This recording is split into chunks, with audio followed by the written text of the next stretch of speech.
Nungsiba masa khangdavi yetlaroya mugna famna Nungsiba masa khangdavi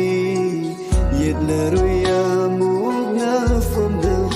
Hairaroi damlaroi ichusina na famna Nungna kankravi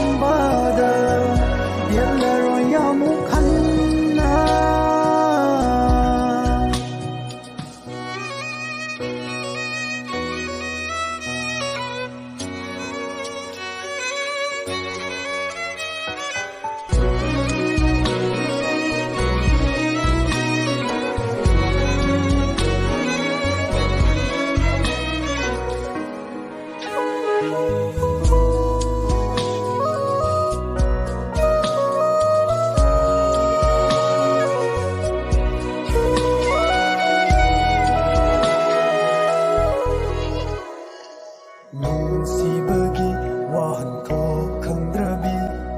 Bantungi khongchat bukarem naribi Sibagi wahan ko khangdrabi Bantungi khongchat bukarem naribi Nangilaw nambi minokto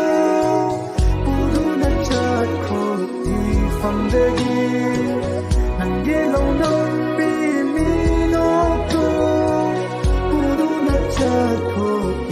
Famdagi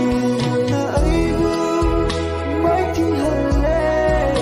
tajabasu manghandire na aibu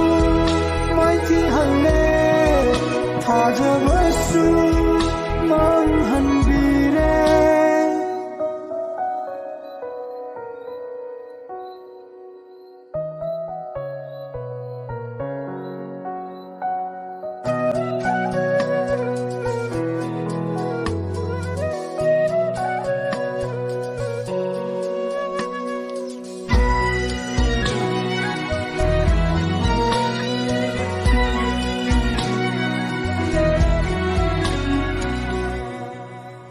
Nang aigi lambise khaidok pikre kaina bana thamoi ani wasaksu oiram le manglangi wasa